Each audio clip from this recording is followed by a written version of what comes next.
You ever hear a story so wild you almost want to call BS right to someone's face? Yeah, well, here's mine. Because I promise you, nobody on Flight 2257 that morning thought the kid in 14C would end up standing in the cockpit, spelling out instructions to two grown pilots while the whole damn airplane screamed like it was tearing apart over the Atlantic. Not even me. And I was that kid, 13 years old, hair in messy braids. NASA t-shirt faded from years of wear, clutching my granddad's pocket watch so tight my fingers went numb, and there I was, telling Captain Miller and his co-pilot how to keep 217 lives from ending in a fireball. Wild, right? The crazy thing is, none of it felt wild in the moment. It just felt inevitable, like every awkward Thanksgiving. Every hour spent listening to Grandpa Wendell mumble about hydraulic systems and emergency checklists while everyone else watched football, all of it built to that one blaring, red-lit second. Let me back up a sec, because you gotta get the whole ride. That morning started out simple. Just me and Grandma Bessie in our little apartment in East Charlotte, cinnamon rolls on the stove, her fussing over my packing and "don't forget to call when you land" for the 100th time. "I'll be fine, Grandma. I always am. She's the only one who really sees me." I was flying up to Boston, visit Dad for 2 weeks. No big deal, right? Just another kid on an unaccompanied minor ticket. I got to the airport, did the usual, check in, security, gate G7. Nothing about me stood out. Not to the tired rep with her name badge or the gate agent Jasmine with those killer braids. Not even to Captain Miller, who spotted my physics book and raised an eyebrow but didn't say much except, "Good to have goals." You know that look grown men give girls when you tell them you want to be a pilot, like you just declared for the NBA draft? Yeah, that one. Anyway, the flight boards. I slide into 14C, say hi to the woman next to me. Mabel, first-time grandma, beaming with baby pictures. There's a businessman by the window, headphones on, classic. The engines roar, we take off, and I'm riding that familiar high, logging details in my notebook like always. I can tell you the exact model. Boeing 767-300ER, seat configuration, weather at departure, all of it. 30 minutes in, just past Virginia, something shifts. Not turbulence. The kind of vibration only someone obsessed would notice. Grandpa always said, "Listen to the airplane. It tells you when it's hurting." So I do, and the pattern's wrong, subtle at first, then building. The captain's voice comes on, calm but clipped. "Mild turbulence. Keep seat belts fastened." That's when my gut says no, this isn't right. I flag Karen, the flight attendant. "Is there a problem with the hydraulics?" She's startled, brushes me off politely, but now she's watching me too. The shaking gets worse, cabin lights flicker, oxygen masks dangle. Babies start crying. People are praying, Mabel clutching my hand so hard I almost lose feeling. Most kids would have frozen or burst into tears. Me? I unbuckle, push forward, corner Karen. "The primary hydraulic system is failing. You have to switch to auxiliary or the pilots will lose everything." She looks at me like I'm nuts, but something in my face must have landed because she says, "Wait here," and hustles toward the cockpit. Next thing I know, turbulence hits so hard Karen's forehead gets cut, alarms blaring, passengers screaming. She grabs me, says, "Come with me." And I'm fighting my way down the aisle like I'm on a listing ship, head swiveling, whispers following. Up at the cockpit door, a second attendant, older, all silver hair, tries to stop us. "Captain's orders," Karen snaps.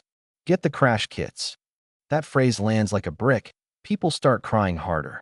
The door clicks open, and there they are, Captain Miller and his co-pilot, Henderson, eyes wild, hands white-knuckling the controls as warning lights paint the cockpit red. They stare at me like I'm a ghost. "This is the girl," Karen says. Miller growls, "We're in an emergency, not story hour." I don't flinch. Primary hydraulics are shot. Auxiliary will work, but only if you disconnect the primary first, or they'll both fail.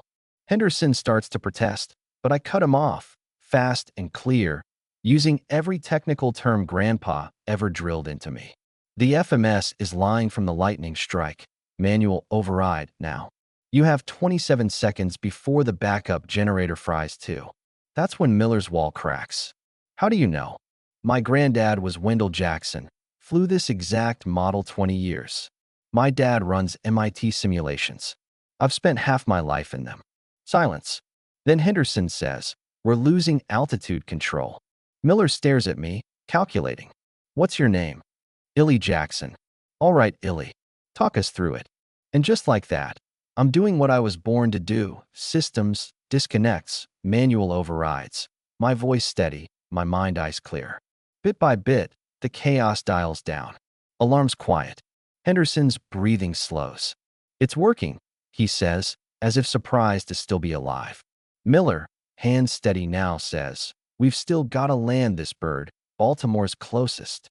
I point to the map. 32 minutes. Keep altitude steady. Descend too fast, and you'll overload the auxiliary. I catch him watching me in the reflection, not like a kid, but as a peer. That's when I know something fundamental has shifted. The rest blurs. Brace positions in the cabin, passengers clutching each other, flight attendants barking orders, emergency lights flashing on the runway at Baltimore. Miller and Henderson wrestle the gear down manually. Hard work, sweat pouring. I remember Grandpa's tip. Don't force it. Back off, reapply. It works. Green lights blink on. Main gear locked. We're all holding our breath. Final approach. 500 feet, then 200. The cabin is dead silent. Every soul bent forward in prayer or shock. I squeeze the pocket watch so hard my hand shakes. Miller flares, the runway rises, and we hit with a slam. Wheels down, reverse thrust, the whole plane roaring like it's angry to be alive. Finally, we stop. For a heartbeat, nobody moves. Then the cabin erupts. Cheering, crying, laughter.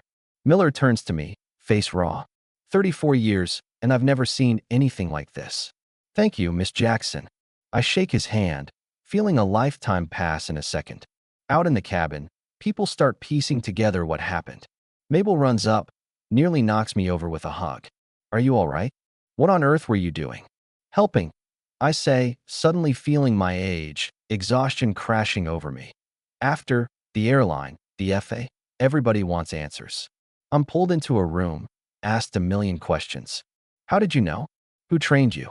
My dad arrives, hugs me so tight I nearly crack. Captain Miller gives me his wings. Down payment on your future, Captain Jackson. Reporters swarm. Grandma Bessie answers the phone, voice proud and tired. That's my granddaughter. Legacy runs strong. News spreads, scholarships appear.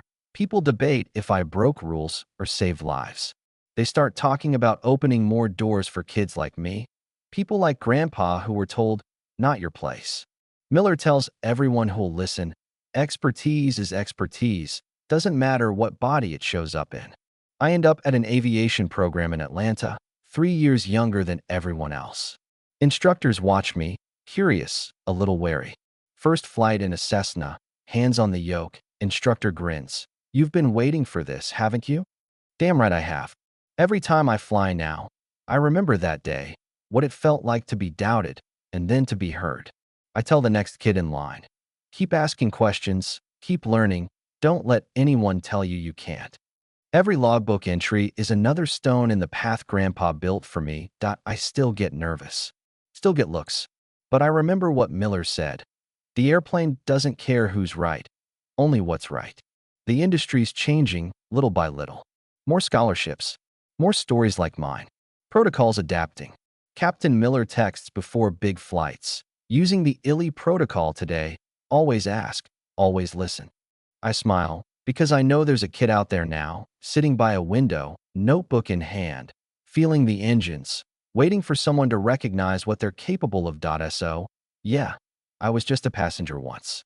But sometimes, being ready and being seen makes all the difference between disaster and another flight safely home.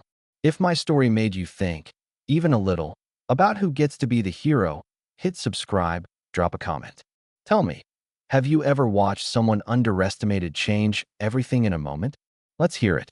Because sometimes the only thing standing between routine and miracle is one person nobody expected, ready for their shot.